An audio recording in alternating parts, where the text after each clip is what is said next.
all the time. I can often know what I need to do in a situation. And yet, I will find myself not doing it.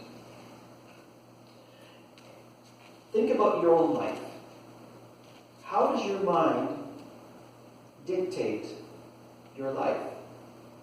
Chris is always telling me, often telling me, Mark, that's not true. I go to the nth degree, right? Oh dear, oh poor me, or oh, it's just hopeless.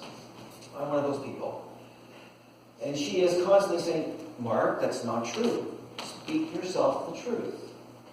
It's not good right now, but it's not always that way. So we're going to be spending some time looking at the mind a bit more and seeing how we can, its role in transformation in our life. And here's why it's so important. Because we want to be able to prove what the will of God, the good, the pleasing, and perfect will of God is. You see, you may not see that, but when I read that, what should that you may prove? Prove to who? Who are you proving to? Why does Paul say prove? What? Is this just a scientific experiment? Why does Paul say prove? Who are we proving to? Anyone? To yourself, right? What has one of Paul's big arguments been in Romans? What has he been trying to prove in Romans? To declare in Romans? That God is what? What? Sovereign. No. Just. What? Just. Just? Yeah. Merciful, yes. Righteous. What? Righteous. Yes. All loving. Faithful. Faithful. Thank you. Because that was the big issue, right? All through Israel's life, right? Israel experiences God's faithfulness in delivering them, but as soon as they encounter another difficulty, they say, "Why did you bring us out here? We can't trust you." They're at the bottom of the mountain where God is being given is giving Moses the 10 Commandments, and they get there right there. I mean, God is right there. They don't even need a picture in their mind. The presence of God is standing before them. And they say, "Oh, I guess we need to worship something we can see. So let's throw our gold into this, and we'll get a calf and we'll worship it." We can't trust God. So that we can prove, live out. Who else do we prove it to? The world. Sorry, Jean? Even to God, that we're hearing what He's saying to us. Yes, yeah. Okay, to God. But to the world, right? God says, if you live out life as I called you to live it, then the world will see that there is hope, that there is a different way of living.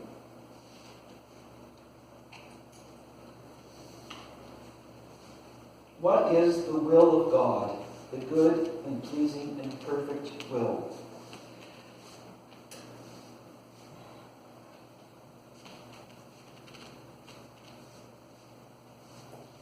It gets us back to the Garden of Eden.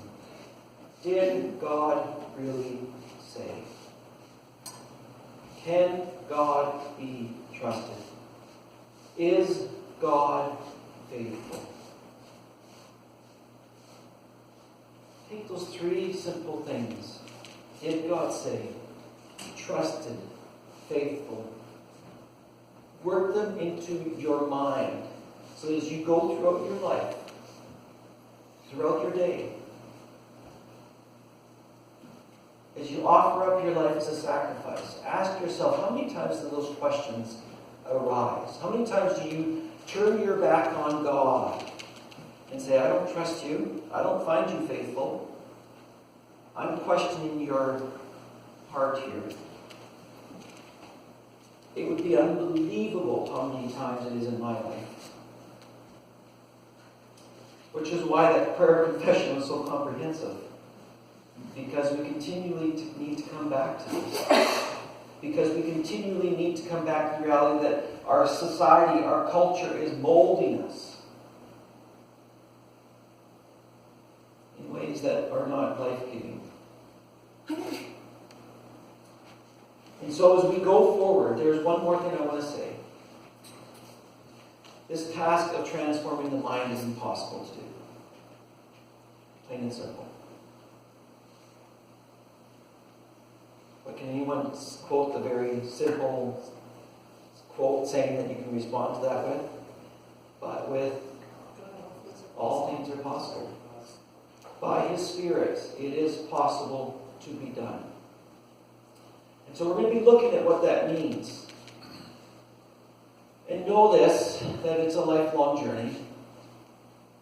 This week, as you so often know, when I struggle with scriptures, I have to teach you scripture, and then God says, good, I'm going to test you on some of this stuff. And so He tests me, and He gives me an opportunity to actually work out the scripture that I'm studying, and after having failed in multiple ways and in many ways, I then have to stand up here before you and say, oh, hey, I know the answer. I don't find it easy to do, but I know it. But the good part is that this is exactly it, that the transformation happens as we journey forward, as we walk with Him, as we follow Him, as both our texts say. Those who will follow me will find rest, and they are called to pick up a cross.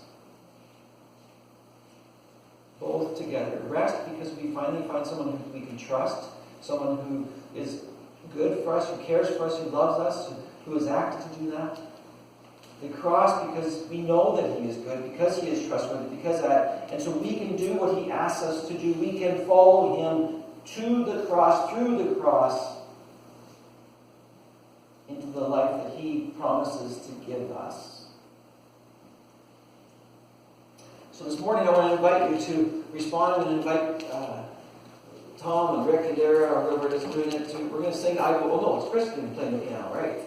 We're going to sing, I will offer up my life in spirit and truth, pouring out.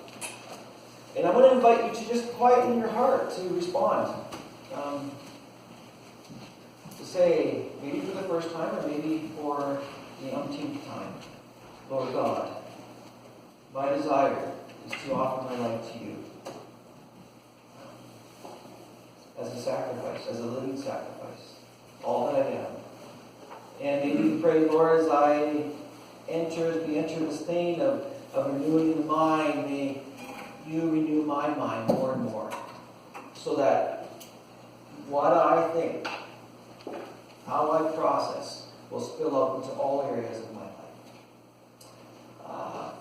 So that I can prove how good you are. Your will, that is good, that is well-pleasing, that is complete, that is holistic, that is life-giving.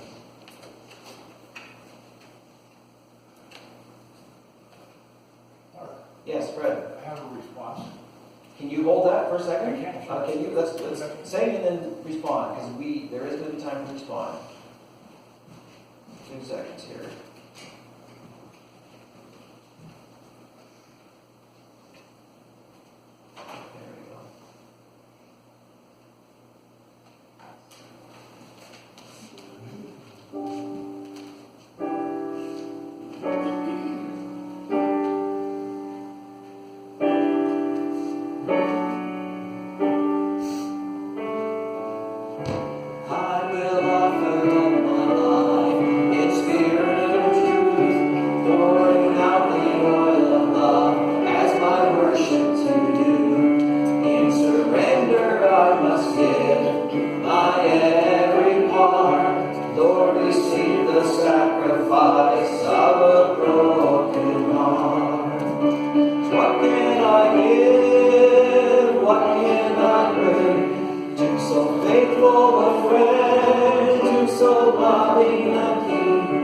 Savior, what can be said? What can be sung as a praise of your name for the things you have done? Oh, my words could not tell, not even in part, of the debt of love that is owed by this thankful heart. The mercies of God.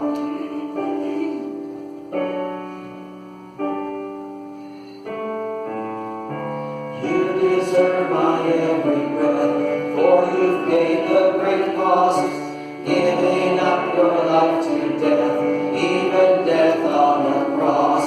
You took all my shame away, and there defeated my sin, and opened up the gates of heaven, and have beckoned me in. Jesus, what can I give? What can I pray?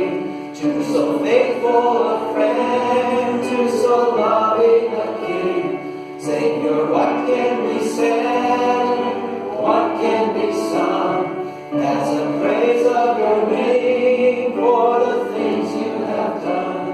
Oh, my words could not tell, not even in part, of the debt of love that is owed by this thankful heart.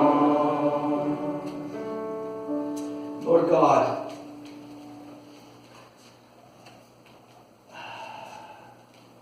you did not come to us with a whip and say, you guys got to get your act together. Come on. You came to us with tender mercy. You said, I love you so much that I will give my son to die for you. What can be sung? What can be said? What can be done? But to offer up our lives in response. Now, this moment, and in the moments ahead, the days ahead, the months and the years. Lord, may we journey to greater and greater trust in you. So that when we are old, so that whatever life may throw at us, we may be able to have the reflex, the natural reflex, to simply say, I trust you.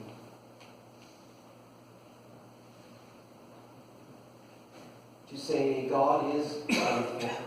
God is good. Whatever may come,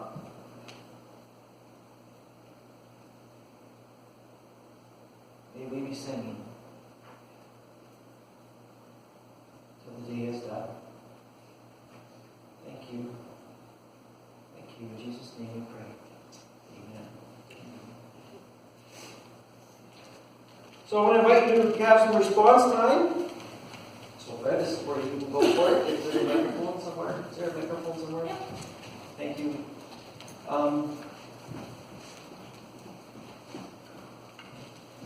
So, Mark, Yes. you've spent a lot of time preparing your messages, and today was not the end, but kind of a summary of everything you've taught. And one thing, I've got a scenario for you, and remember, I want you to keep in mind that this scenario for you is nothing is impossible for God. So just remember that. So you're going to be away for a few weeks here. So as you go, your actually itinerary has been changed a bit, and you're going to give this message today. You gave standing on the border to two countries, Israel and Palestine, and you're going to give this message there to them. And on one side of the line is going to be Len, and the other side is Jean, and they're going to speak for each party as they did today. So just imagine that, talking about what you did today, and you put a lot of effort into it. Hey, you guys, get with it, right? God loves you both. They're both equal. Aren't they kind of the heart and the center of so much chaos in the world, and we can solve that. So anyhow, nothing is impossible. And just to prove that little interruption that came up about the plane thing there, that's note that the change has been made for you. So you'll end up there.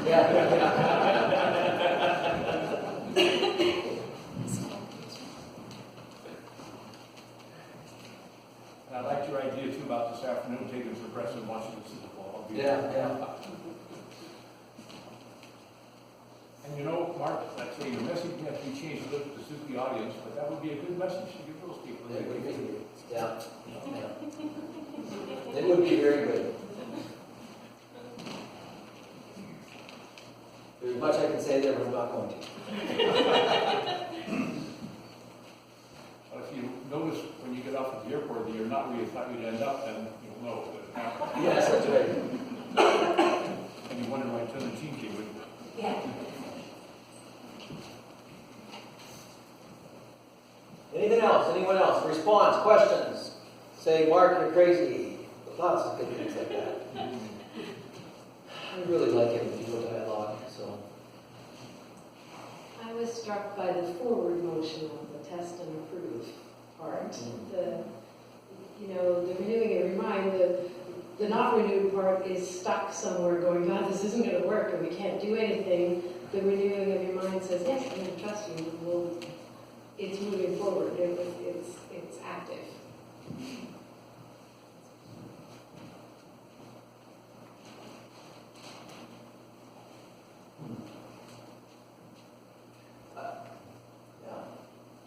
I've been doing some reading on how science puts itself forth as the thing that we can trust, and yet I think it's Hume, but I can't remember, or Hegel, one of the people from the whatever century, 18th, 17th century, 18th century, was writing about scientific pursuit, and even back then he stated the fact that science is often dictated by manipulation, by political or other motivation. And it's interesting, you think of the climate change, and we're not getting into this, people, but I'm just using an example. How, there's one group that says, oh, we have science to show that climate change is not anything, and we have science to show that climate change, and it's like you don't have a clue how to go forward with that and how to process that. And of course, for simple minds like myself who haven't studied it, what can I say? I either have to trust someone somewhere along the way with this, or do I? Perhaps there's another way. But what I liked about it, as I listened to some of the stuff, is that there's some of the discoveries that people have along the way, and it's like, wow. What was the one this week? There's something related to, I think there's a cancer that they have found, and it's like, yes, it's an exciting thing. And that the cure, right? And it's like like you said, there's progression. We continue to explore. God has given us the ability and the task to explore and to understand and to go forward. And so it's so exciting in so many ways, and yet it's so complex in other ways. But trusting and knowing the will of God, think of it, how many times you have experienced God's goodness in your life. And it's like, wow, this is so awesome. And you chose to obey Him, and He proved Himself faithful.